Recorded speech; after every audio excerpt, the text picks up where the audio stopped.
muchísimos accidentes, muchos brazos, mucha pierna, mucha clavícula, mucho fémur. He visto mucho de todo. Si vienen a este hospital, doctor Darío Contreras, lo recibimos con mucho gusto, pero nuestro deseo es que aquí no vengan. Yo quisiera que compartan con su familia en su hogar y que no vengan acá al hospital. Tengan un poco de prudencia. En vez de estar en el medio, que tengan familia, no salgan para la calle a buscarse problemas. Yo no quiero ponerte un yeso, trata de portarte mejor, maneja lo mejor que tú puedas y ya tú sabes.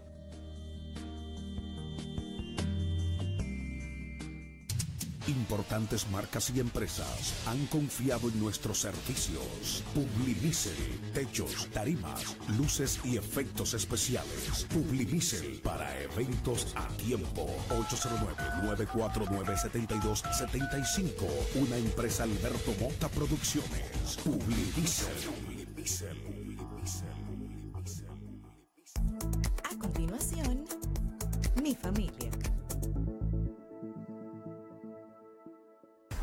Desde ahora y hasta las 7 de la noche, te presentamos herramientas importantes para la buena crianza de tus hijos, la economía y el entretenimiento familiar. Aquí inicia Mi Familia.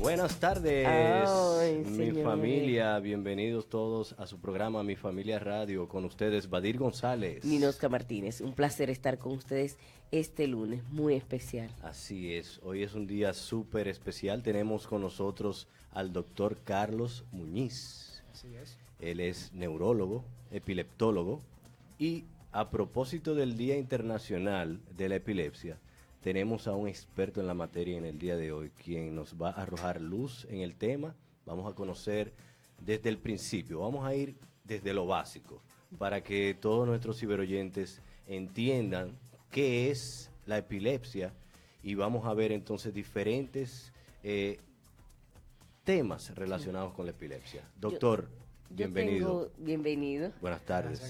Gracias por invitarme.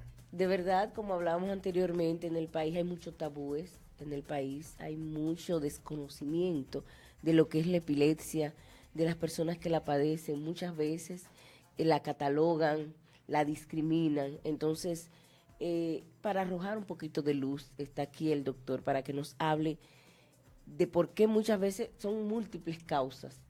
Pero sí, ¿qué podemos hacer?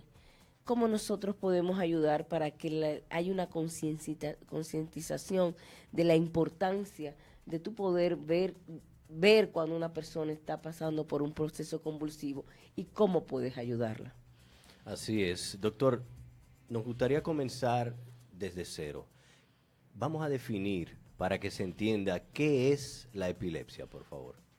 Muy bien, pues la epilepsia es una enfermedad del cerebro en la que el cerebro hace muchas descargas eléctricas que no debería estar haciendo, y eso conlleva a que el paciente presente un sinnúmero de síntomas y signos.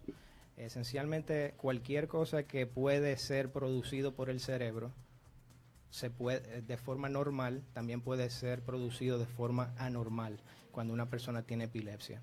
Una de las cosas por la que más se conoce es por los ataques o crisis, que es cuando el paciente convulsiona como consecuencia de tener esa enfermedad. Entonces, cuando se habla de epilepsia, hablamos de esa enfermedad en el que el cerebro tiene una predisposición a hacer que el paciente tenga crisis o ataques recurrentes, más que lo que cualquier otra persona normal lo haría, porque cualquier persona puede tener una crisis o un ataque. Lo que pasa es que cuando hablamos de epilepsia, hablamos de que la persona ya tiene una predisposición a tener crisis recurrentes. Ok. O sea, entre lo que he leído, hablando sobre la epilepsia, se dice que cuando ya una persona tiene más de 2 crisis de epilepsia, pues se le considera epiléptico. Exactamente. Ahora bien, ¿qué puede ocasionar la epilepsia directamente? Hay un sinnúmero de causas y de muchos tipos. Todo lo que puede causar un daño cerebral puede provocar epilepsia. Cosas como, por ejemplo, cosas que las personas pueden adquirir o cosas con que las personas pueden nacer. Lesiones estructurales, por ejemplo, tumores o traumas craneales, por ejemplo, o accidentes cerebrovasculares. Ese tipo de cosas que causan cicatrices en el cerebro pueden provocar o hacer que una persona desarrolle la enfermedad que se llama epilepsia.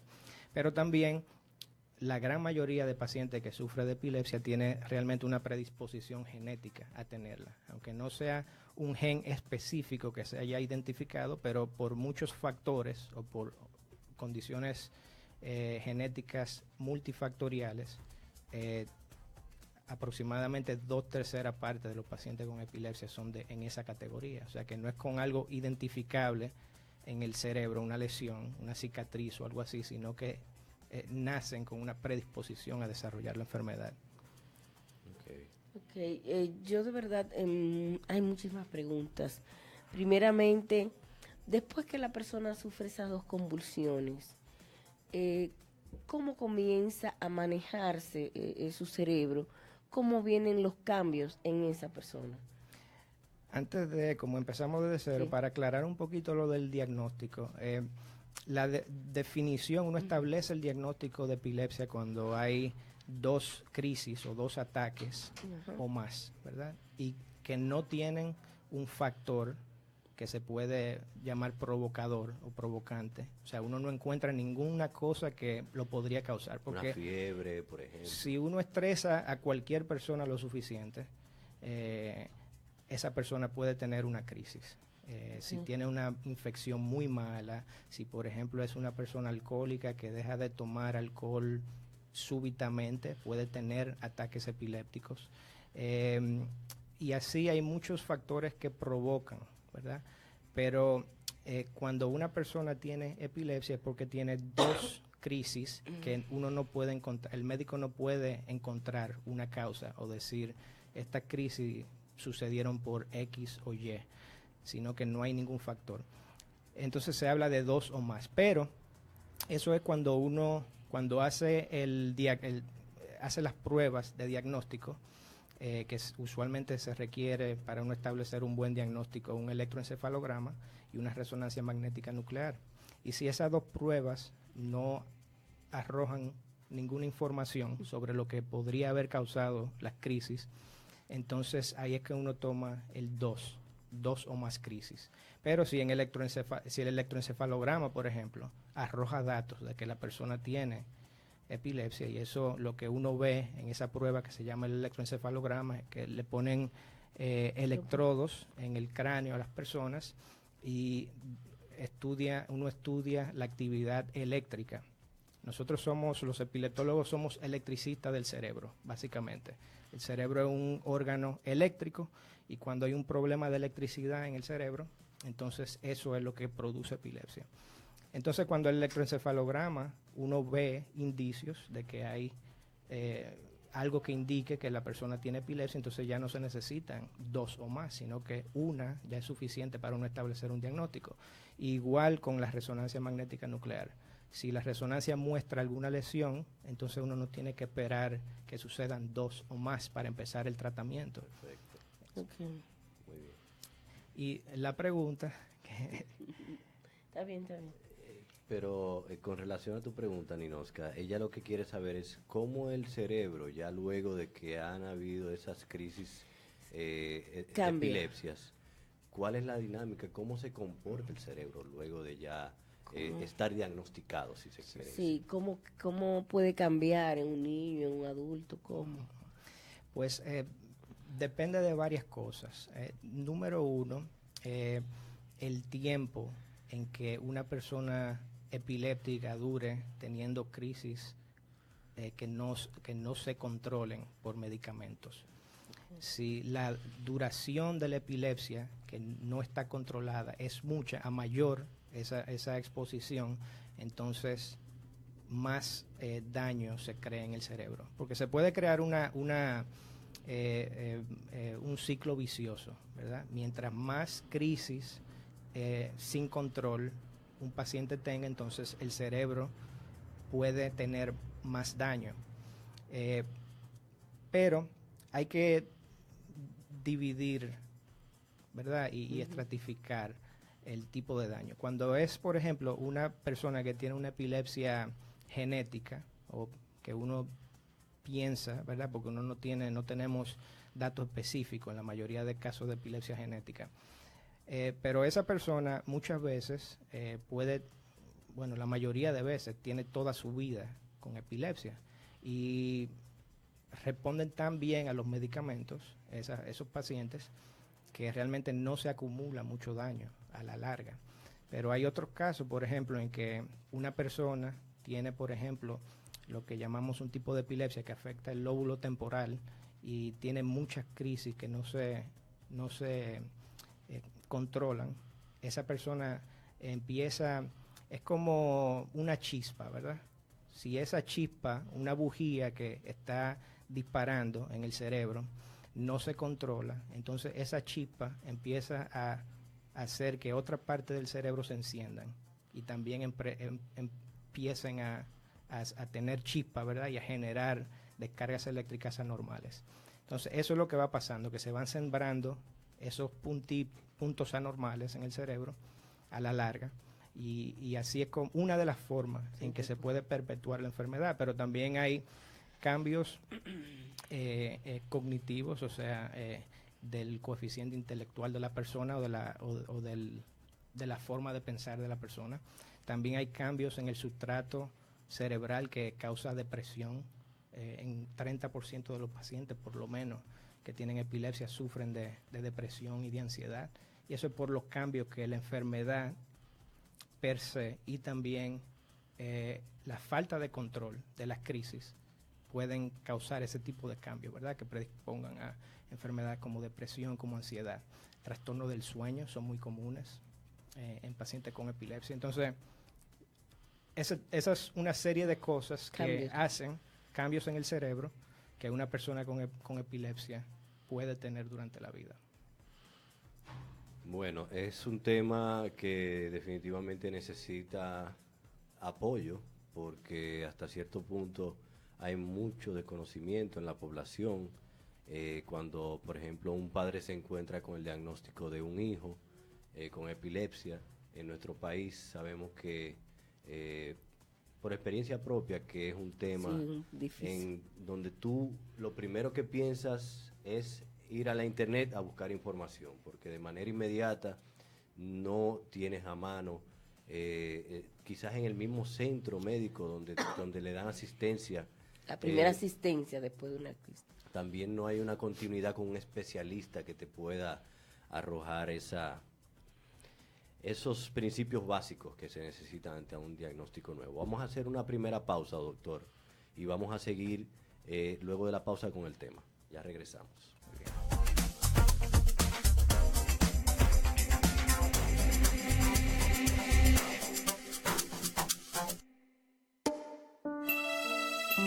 Decálogo de la bondad. Procura reconocer y respetar los derechos y los méritos de los demás y aceptar sus formas de pensar, aunque sean distintas a las tuyas.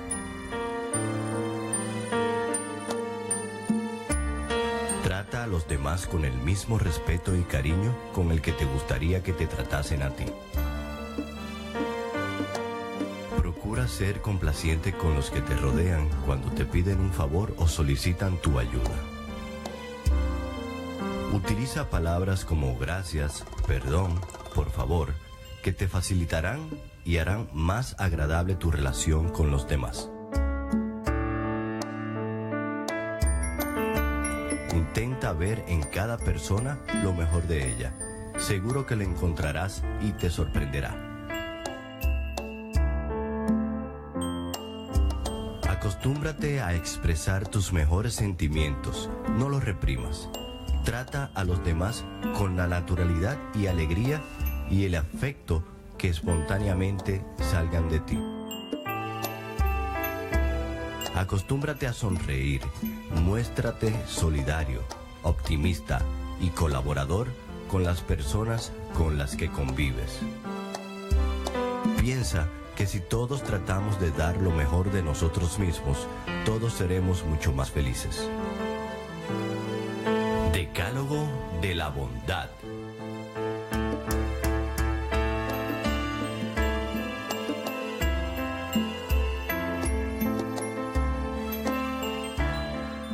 Escuchas Mi Familia.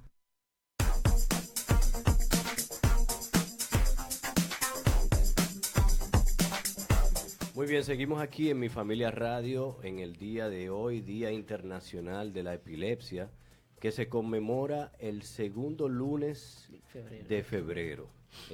No tiene una fecha en específico, sino que el segundo lunes de febrero se conmemora anualmente el Día Internacional de la Epilepsia. Y en el día de hoy tenemos aquí al doctor Carlos Muñiz, quien es epileptólogo y está ayudándonos con el tema. Doctor, ¿hay alguna edad en específica, promedio, en la que se puede comenzar a tener epilepsia?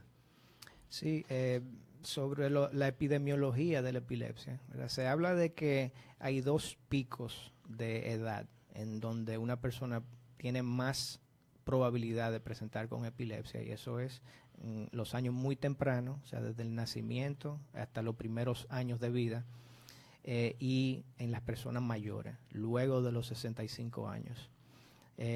Los factores son múltiples, ¿verdad? En el nacimiento, porque cuando muchos de los pacientes que tienen una predisposición genética, esa es la edad donde lo empiezan a presentar, o si han tenido algún tipo de problema durante el nacimiento o durante el embarazo, entonces ahí lo empiezan a presentar el problema.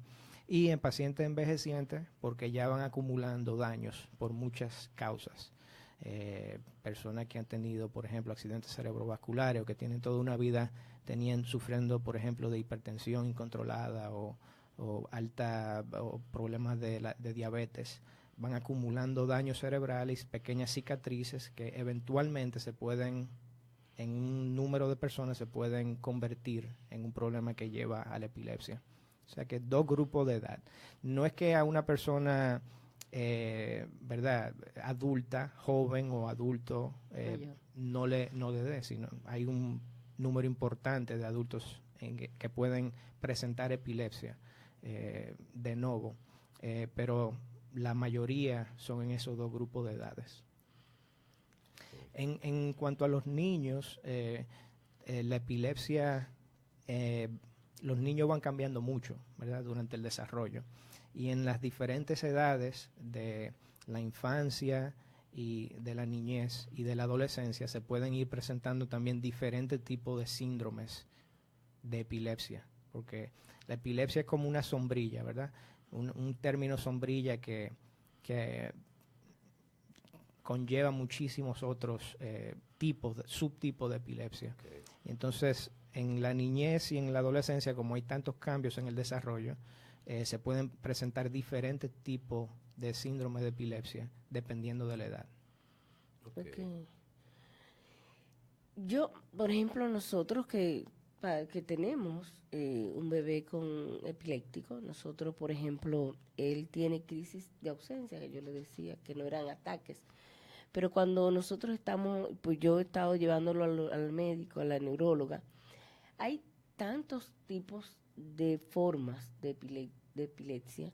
Por ejemplo, hubo una señora que le dio una trombosis porque su hija cayó en estado catatónico en un proceso de crisis y se puso totalmente fría y estaba como si estuviera muerta. La madre pensó que se había muerto la niña y le dio, fue que estaban juntas las 2 y le dio. Entonces hay tantos tipos. Por ejemplo, ¿cuáles tipos son? Porque aparte del ataque, que ya es con con movimientos del cuerpo, del brazo, los pies. ¿Qué más? ¿Cuántas crisis puede? Sí, la epilepsia es una enfermedad que por su naturaleza puede presentarse con muchísimos síntomas o signos. Y como yo decía, prácticamente cualquier cosa que el cerebro pueda producir en personas normales como tú y yo, lo puede producir de forma anormal en un paciente con epilepsia. Por ejemplo, una persona con epilepsia puede tener una crisis de ausencia en la que se queda desconectado de lo que le rodea, o puede tener convulsiones, ¿verdad? Que es cuando el paciente pierde el conocimiento y su cuerpo empieza a retorcerse, o su cabeza se gira o sus ojos giran de un lado hacia otro y pueden botar saliva, por ejemplo, por la boca. Pero también cosas, por ejemplo, tan genéricas como pensar que ya, tener un pensamiento en que ya yo he estado aquí, lo que se llama el déjà vu. O sea, el pensamiento que muchos de nosotros sentimos de que yo como que he estado aquí, esto como que yo lo he vivido anteriormente. Persona con epilepsia, eso es un síntoma, eso es una crisis específica que se llama una crisis focal de epilepsia. Porque hay dos tipos cuando uno habla de crisis o de ataques, hay dos tipos. Uno que se llama focal y otra que se llama generalizado. El focal empieza o ocurre en una parte específica del cerebro. Y si esa parte del cerebro es la que trata con la memoria, entonces el paciente puede presentar una crisis de déjà vu. O sea que esa sensación de que ya yo he estado aquí o ya yo he vivido esto.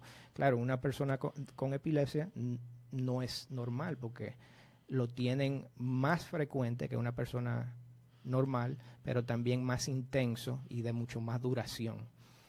O déjà vu, que es lo contrario, es tú entrar a tu habitación o a tu casa y decir, yo nunca he estado aquí, sentir el sentimiento de que tú nunca has estado en ese sitio. Puede tener problemas con la memoria, ¿verdad? Como decía, si empiezan ahí, pero también si afectan el lado del cerebro o el lugar del cerebro que controla el brazo, entonces el paciente puede tener movimientos del brazo solamente, sin perder el conocimiento.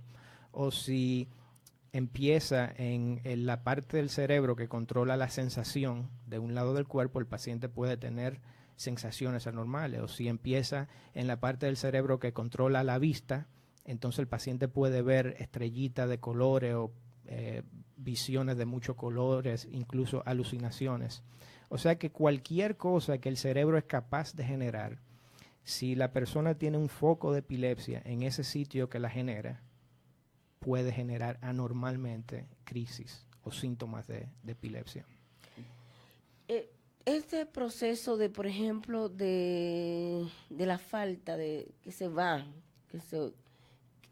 en ese proceso que están como inconscientes, es un proceso de epilepsia, de un caso de convulsiones, pero que él no está, él ya sí. ha perdido, él pierde la conciencia en ese momento. Sí. Y no se recuerda. La conciencia, cuando uno habla de las conciencias, incluso hasta los neurocientistas, ¿verdad? El tema de la conciencia es muy complicado, ¿verdad? Porque uno no lo puede definir exactamente qué es la conciencia. Pero el paciente con epilepsia puede desconectarse de su medio ambiente en una escala, ¿verdad? Que puede ser muy leve o puede ser una cosa que completamente perdió el conocimiento y es obvio incluso para el que lo está viendo, porque muchas veces en la epilepsia un paciente puede estar desconectado por 10 segundos, 15 segundos, como es una crisis de ausencia, y simplemente se queda fijo a la mirada y no interactúa con su medio ni con la persona. Pero si uno no le está buscando y no es una persona, por ejemplo, como un profesor en una escuela que a lo mejor lo ha visto muchas veces en un pacientito, ¿verdad? Y se da cuenta de que lo está haciendo, es una cosa que uno no diría que una persona, es muy difícil decirlo, saberlo. Entonces, pero sí, cuando el paciente pierde el conocimiento es porque las crisis muchas veces son generalizadas, o sea que no empiezan en un lugar específico, sino que empiezan ampliamente en el cerebro, y cuando porciones del cerebro en ambos hemisferios, porciones grandes, cesan de funcionar momentáneamente, entonces uno pierde, eso es lo que lleva a que uno pierda la conciencia. Pero también si empieza la crisis en un pequeño punto y de ese punto se va al resto del cerebro, entonces también el paciente ahí pierde el conocimiento. Y cuando la persona pierde el conocimiento, sí, por definición no está desconectado de su medio ambiente y no recuerda nada durante. Doctor, en el caso específico de mi hijo, Badir, el primer ataque de epilepsia que él tuvo fue de la siguiente manera. Él estaba dormido, abre los ojos, mirada fija, perdida. Cuando nos dimos cuenta de la situación, yo lo llevo a emergencias. Pero él también hizo movimiento. O sea, él me movió el brazo, me movió la pierna también, y ya eso fue cesando. Y la única forma en la que se detuvo la crisis fue cuando lo medicaron en emergencias. Él continuó teniendo crisis con un tiempo, promedio entre cada crisis, hablamos de meses inclusive, pero los síntomas que presentaba durante la crisis no fueron iguales. Entonces usted hablaba hace un rato de que el cerebro evoluciona, sobre todo el cerebro de los niños, y van cambiando. Mi pregunta es la siguiente. Las características de la crisis en un paciente, en un niño, ¿cambian en la medida en que él va creciendo? ¿Vamos a encontrar nuevos rasgos? ¿Cómo funcionaría eso? Sí, cómo no. Obviamente depende, ¿verdad?, de lo que sea el origen de lo que esté causando la epilepsia. Pero sí, en muchos casos la epilepsia puede estar asociado como origen o como consecuencia de un problema del desarrollo. O sea que un paciente, la epilepsia per se puede generar lo que llaman los médicos una encefalopatía epiléptica, en el que la epilepsia en sí causa que el niño no se desarrolle adecuadamente. Pero también un problema del desarrollo puede cursar también con un problema de epilepsia. Entonces, es difícil muchas veces saber, porque en el niño hay tantos tipos de síndromes específicos y cada cual de ellos se asocia con algún tipo de problema con problemas de ese tipo. O sea que habría que ser específico, ¿verdad? Pero en general sí, o sea, eso obviamente se ve. Okay. Ahora, hay algunos tipos de epilepsia del niño o del adolescente o del infante que no están asociados a ningún tipo de problema del desarrollo o que no causa problemas de otro tipo que no sea el causar crisis.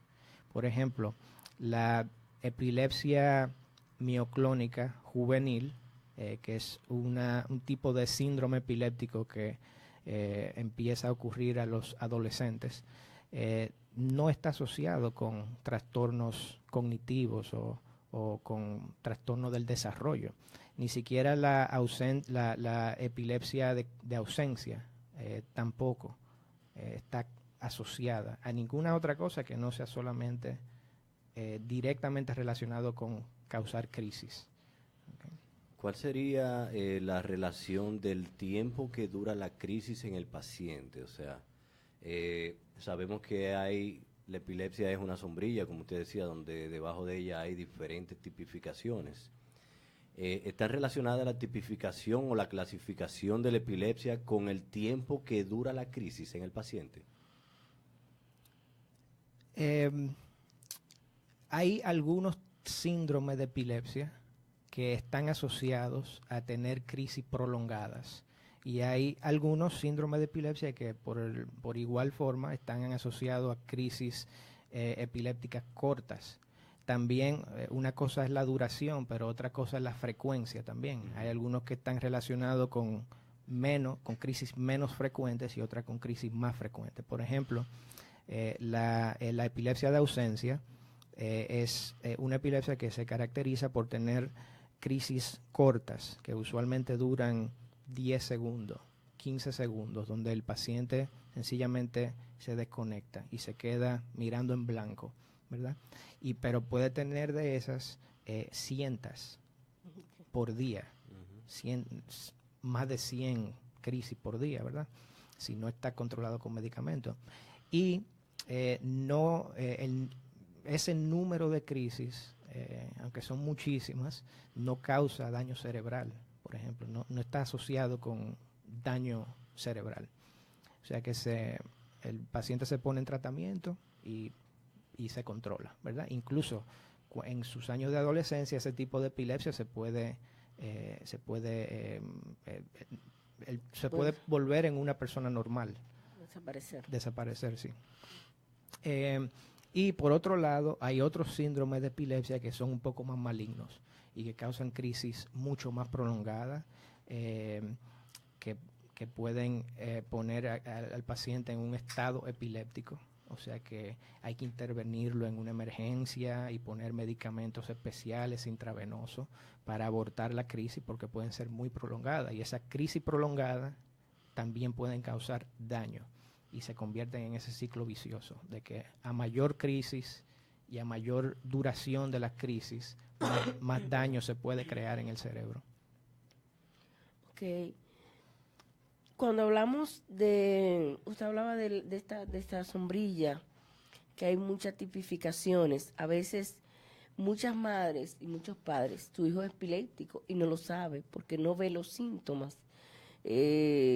Muchas personas, muchos jóvenes, niños, cuando tienen una fiebre muy alta, pueden convulsionar, como hablamos anteriormente.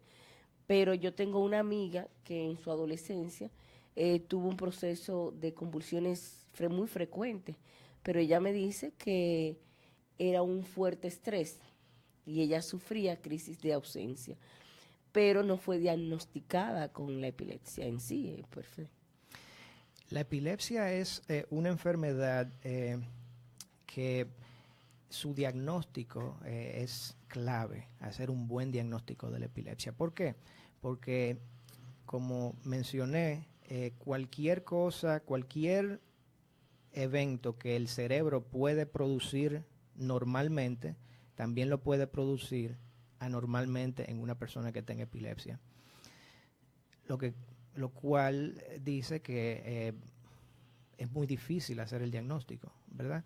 Entonces, por ejemplo, el 30% 30 a 50% de los pacientes que se evalúan en unidades de diagnóstico de epilepsia en países donde existe, tienen una condición que se llama crisis o ataques psicogénicos, que simulan epilepsia, pero que realmente no es un problema eléctrico, sino que es un problema psicológico, donde la persona, por causas de estrés o por problemas psiquiátricos, hace crisis que realmente no son un problema eléctrico.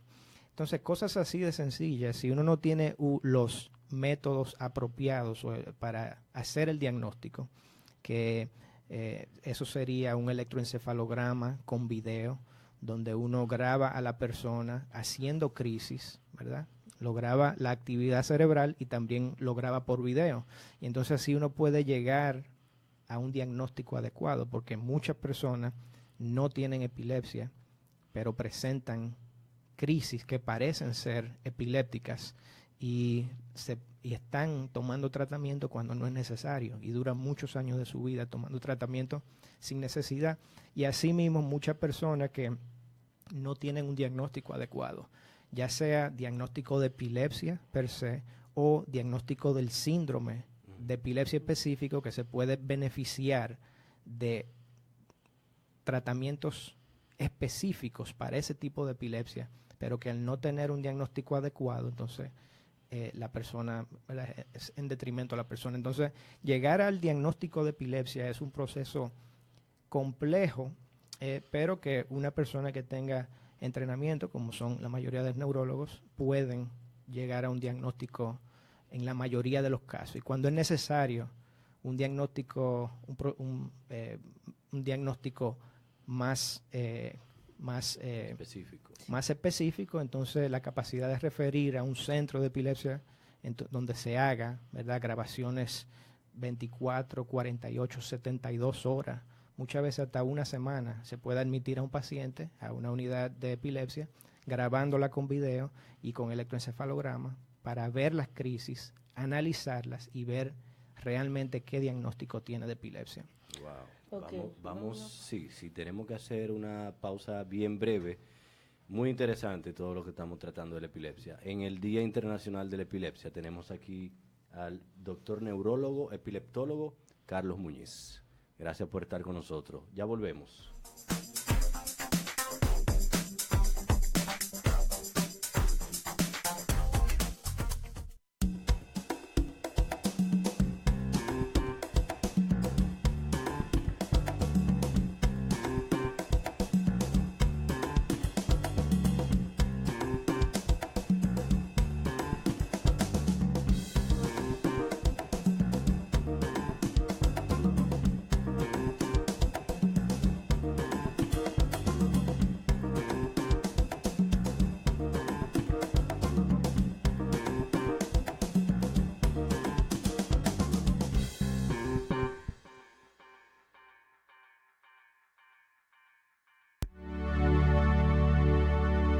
Familia Radio presenta 7 reglas para ser un niño más feliz, por Jacqueline Prévost.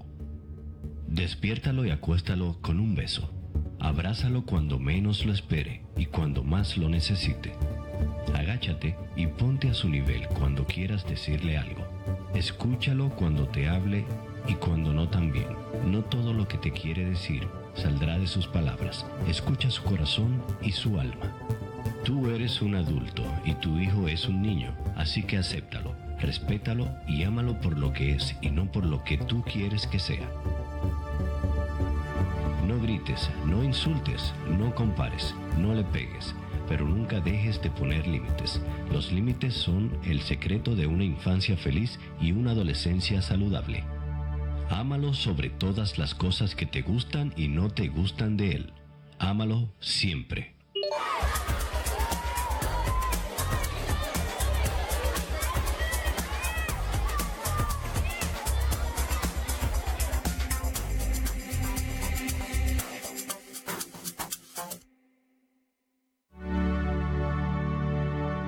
No importa qué tan despacio aprende un niño, importa que no dejemos de apoyarle para que siga adelante.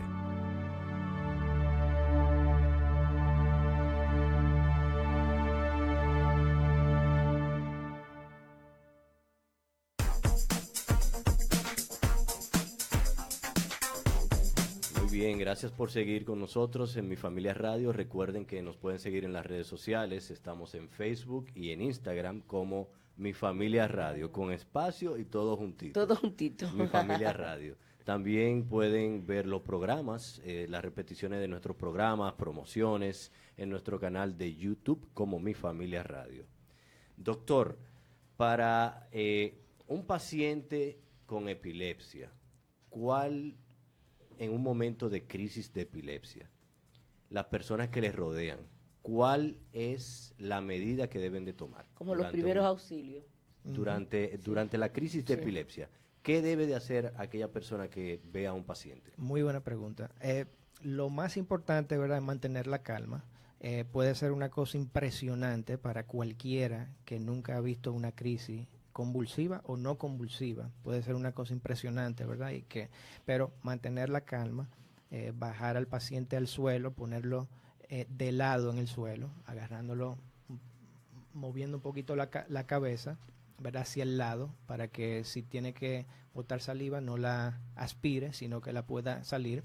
No ponga sus dedos dentro de la boca, abrir la boca, incluso si se muerde la lengua, sino que, porque es peligroso que una persona ponga y muerda, ¿verdad?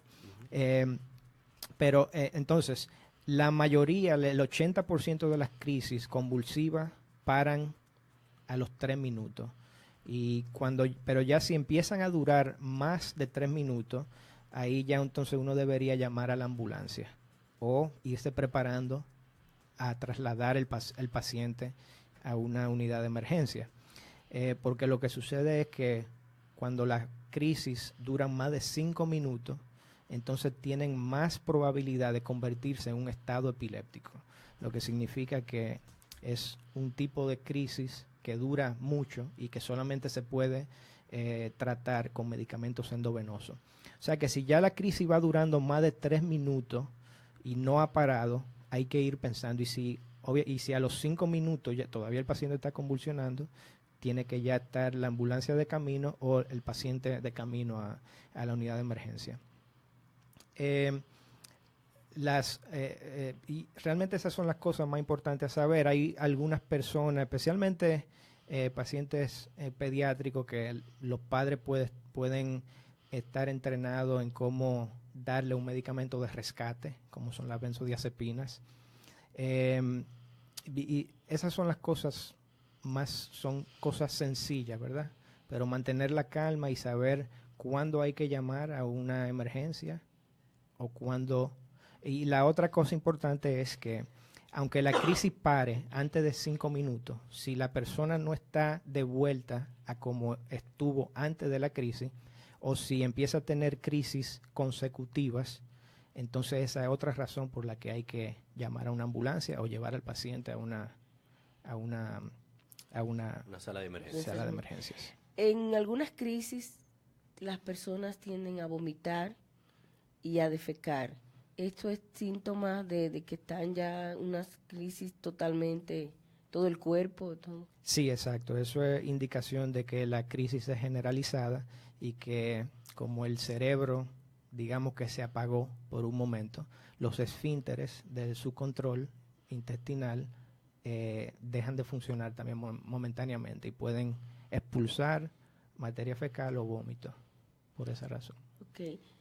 Hay un tema que es un poco delicado porque yo quiero tocarlo, pero sé que cuando se habla de muerte súbita por epilepsia, ¿qué se quiere decir? La muerte súbita sin explicación por epilepsia, se llama por sus siglas en inglés SUDEP, es un fenómeno que ocurre en pacientes con epilepsia en el que, como su nombre lo indica, mueven súbitamente y sin ningún tipo de explicación. No los neurólogos ni los neurocientistas saben específicamente por qué, aunque hay teorías de que la crisis podría afectar directamente al corazón en el momento de la crisis y hacer que el corazón se pare, por ejemplo. Eso se piensa, ¿verdad? O que puede causar que la respiración cese, o sea, que el paciente tenga un paro cardiorrespiratorio, pero realmente no se sabe. Eso ocurre en un adulto con epilepsia de cada 1000 adultos con epilepsia. Y en niños es un poco menor, 0.25 o 0.5 casos por cada 1000 niños con epilepsia. O sea que es raro, pero cada neurólogo tiene el deber de informar a la familia y al paciente de que eso es una posibilidad. ¿Por qué? Porque también se ha visto que el SUDEP está asociado a más tiempo sin control de la epilepsia. O sea que no tomar el medicamento y no tener buen control de la epilepsia puede predisponer o aumentar el riesgo del SUDEP. Y eso todas las personas lo deben saber. Bien, vamos en la parte final de la entrevista con el doctor. Me gustaría saber la ciencia. ¿Qué esperanza tiene la ciencia para los pacientes con epilepsia? ¿Qué se está investigando? ¿Cuál avance científico podemos aquí llevarle la noticia a todos aquellos pacientes de epilepsia? Sí, hay un par de cosas, ¿verdad?, que no entramos a profundidad. Una de ellas, ¿verdad? Hablamos mucho de epilepsia en niños, pero es un problema, como mencioné, que también los adultos lo pueden tener y además las personas envejecientes es una gran parte de la población que tiene epilepsia, que en nuestro país afecta, como dijimos, 200,000 o 300,000 personas hay con epilepsia, ¿verdad? Pero ahí tenemos en la práctica usamos, dependiendo del tipo de síndrome, tenemos 12 o 15 medicamentos para tratar la epilepsia. Y el 70% de los pacientes con epilepsia responden y viven su vida normal, sin crisis, con los medicamentos que tenemos. El 70%. Ahora, hay 30% de los pacientes con epilepsia que no responden a ningún tipo de medicamento. Y eso nosotros lo denominamos epilepsia refractaria, ¿verdad? O que no responde a los medicamentos. En ese tipo de pacientes, entonces ya uno tiene que explorar otras intervenciones que no son farmacológicas. Algunas que son quirúrgicas y otras que son otras modalidades. Por ejemplo, en los niños la dieta cetogénica. Cuando se habla de epilepsia refractaria y los tratamientos quirúrgicos de la epilepsia, ¿verdad? Hay 3 grandes áreas, ¿verdad? Quirúrgicas, que son la resección, o sea, una cirugía resectiva, si hay alguna lesión que un cirujano la pueda sacar, y en el mejor de los casos puede haber hasta un 80% de probabilidad de cura de la epilepsia. Cuando hay una lesión bien específica, por ejemplo, en el lóbulo temporal, y un cirujano y un neurólogo en coordinación han determinado que el paciente se beneficiaría de una cirugía, o sea que su probabilidad de estar mejor como resultado de la cirugía es mayor a la posibilidad de tener algún tipo de déficit después de una cirugía. Cuando un cirujano y un neurólogo determinan eso, un epileptólogo, entonces hay muy buenas probabilidades de que funcione, ¿verdad? Aunque tenga que seguir tomando medicamentos, pero a lo mejor menos medicamentos. Además de las resecciones están los dispositivos estimuladores, como son el neuroestimulador responsivo, que se llama NeuroPace, y otro que se llama el estimulador del nervio vago.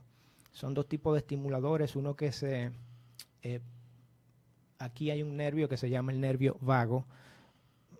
El nombre trabaja mucho realmente porque controla gran parte del sistema autónomo, pero se pone un estimulador que parece un marcapasos, se pone debajo de la piel aquí y que se conecta al nervio y le manda señales eléctricas, y eso en algunos pacientes funciona muy bien. Aquí en el país me han hablado que se han hecho un par de casos de estimulador del nervio vago, pero todavía no está implementado en gran escala, y ojalá que eso sea algo que al país se pueda introducir, ¿verdad? Y está el estimulador responsivo, el NeuroPace, que ese todavía no se ha hecho el primero en el país, pero que de igual forma se pueden implantar electrodos dentro del cerebro, y el marcapaso no está aquí, pero está debajo de la piel del cráneo, y ese marcapaso tira señales eléctricas para abortar crisis, pero también en tiempo real lee las ondas cerebrales, y si lo determina necesario, manda descargas adicionales para abortar crisis. En cuanto a tratamientos que no son farmacológicos y no son quirúrgicos, tenemos, como mencioné, la dieta cetogénica. También están haciendo muchas investigaciones con el CBD o el cannabidiol, que es un derivado de la marihuana, el componente THC2 específicamente, que no causa efectos alucinógenos, sino que solamente se piensa que medicamentosos. Pero todavía eso está investigándose. Se están haciendo ensayos clínicos grandes en Estados Unidos, y hasta ahora se sabe que probablemente no produce mucho daño, no produce gran efecto, no produce efectos secundarios prácticamente, pero no se ha determinado bien qué tanto funciona. O beneficia la eficacia del medicamento. Sí. Bueno, el tiempo se queda corto. Nos gustaría dejar la invitación abierta, doctor. Usted tiene que volver, doctor, para que nos acompañe en una próxima entrega. Desde ahora le damos las gracias por ser parte de Mi Familia Radio. Ella es parte. Sepa que tiene las puertas abiertas aquí. Gracias, sí, cuando quieran. Yo creo que se necesita mucha educación sobre la epilepsia y cuando quieran puedo pasar por aquí. Para que hablemos un poquito más de esos tratamientos y para que la gente se informe y podamos llevar luz a todos esos padres y madres y toda la gente, todos los adultos que padecen esto. Definitivamente. Claro que sí. Muchísimas gracias, doctor Carlos Muñiz, por Gracias. estar con nosotros en el día de hoy. Vamos a hacer una última pausa bien breve y luego regresamos.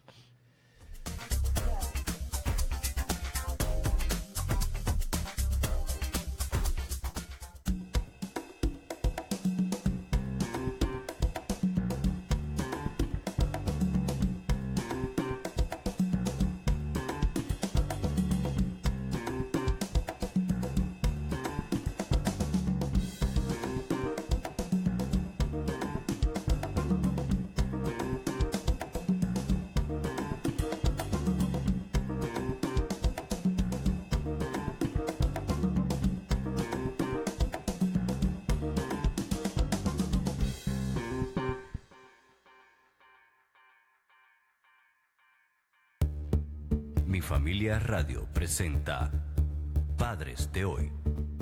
En vez de querer hijos perfectos, deseen tener hijos felices. En vez de exigir tantas cosas, descubran los talentos de sus pequeños.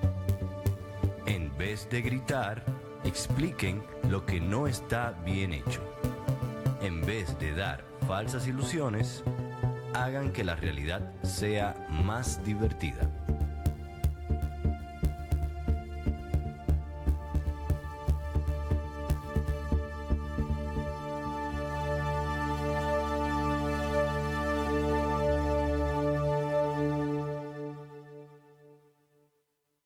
Mi Familia Radio presenta Cuidando tus bolsillos. Trata de gastar en efectivo. Cumple estrictamente con tu presupuesto al retirar solo el efectivo que has planeado gastar. Esto debería ayudarte a evitar hacer compras impulsivas con las tarjetas de crédito.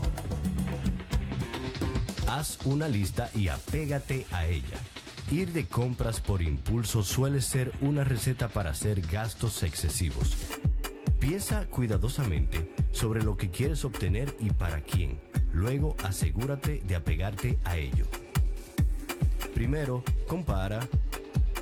Tómate tu tiempo, investiga, consulta diferentes sitios web y tiendas e intenta descubrir el mejor precio que tenga descuento para comprar lo que deseas. Cuidando tus bolsillos.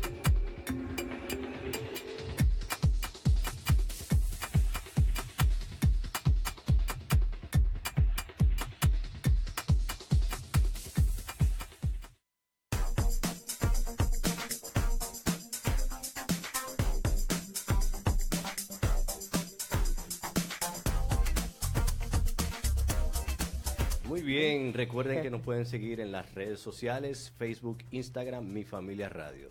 Seguimos aquí con la compañía de Nelson Brens. Él es de la Asociación Dominicana de Agentes Aduaneros. Bienvenido. Bienvenido. Muchas gracias por abrirnos este canal para todos. Nosotros estamos muy felices de estar con ustedes y próximamente en marco de la celebración de nuestro 55 aniversario de la asociación tenemos algunas actividades y eventos que preparar. Bueno, 55 años. Wow, mucho tiempo. Pero tiene mucho. No tan solo el tiempo, sino el cúmulo de aportes que ha hecho nuestra asociación al quehacer aduanero y al comercio internacional de nuestra república. ¿Nos puede decir, tienen una actividad próximamente en ese marco de la celebración? Importante hablar un poco de la actividad. Mira, nosotros fuimos elegidos como sede de la Asamblea Extraordinaria de ASAPRA, que es la Asociación de Profesionales de las Américas. En marco de esa celebración, nosotros aprovechamos también para hacer un seminario internacional sobre comercio internacional, el Comité de Facilitación de Comercio y su impacto en la competitividad de nuestro país o del comercio internacional. Bueno, estamos en un mundo globalizado donde definitivamente los puertos son en la vía de acceso de toda esa economía mundial.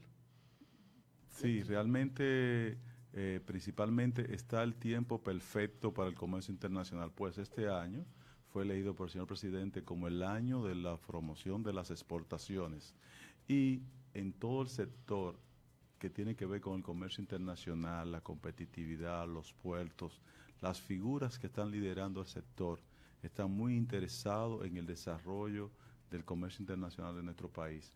Por eso mismo está también la Estrategia Nacional de Desarrollo, donde está planteado ser un hub regional, un hub logístico regional.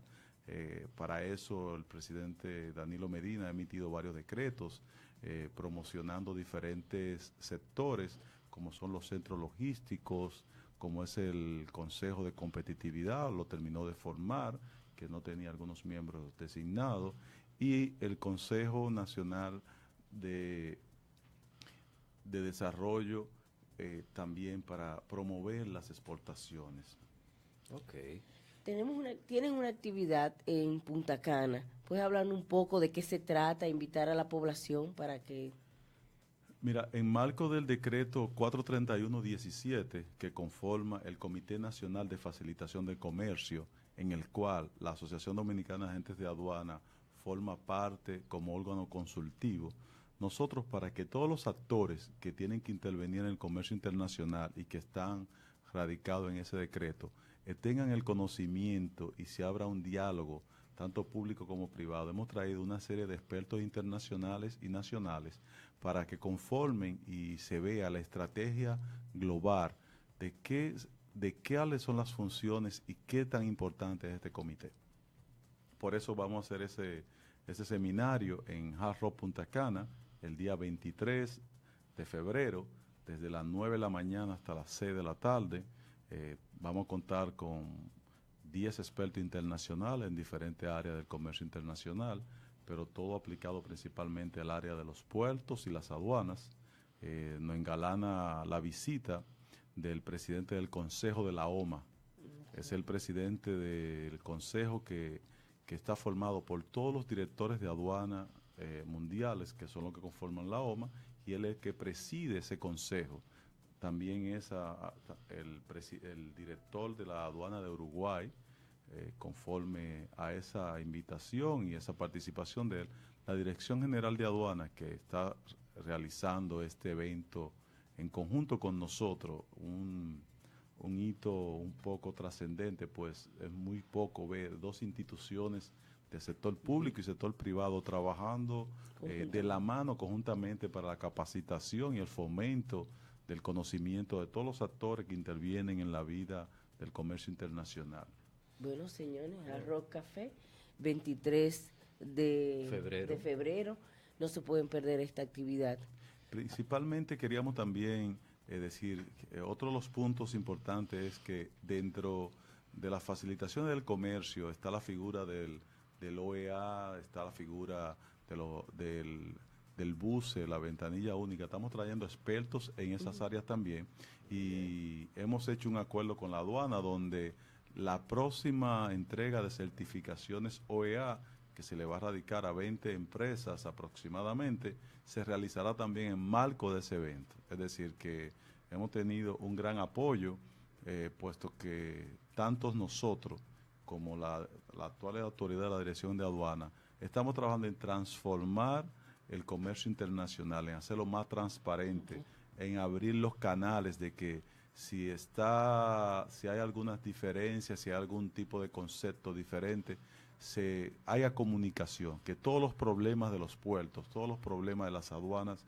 sean dialogados y sean buscados soluciones en conjunto y de manera profesional, técnica y principalmente diálogo, comunicación público-privada. Perfecto. Así es, la comunicación es una clave para el éxito, no solamente en el área aduanal, sino para la aplicación en la vida misma. Damos las gracias al señor Brens por venir a Mi Familia Radio para promocionar la actividad.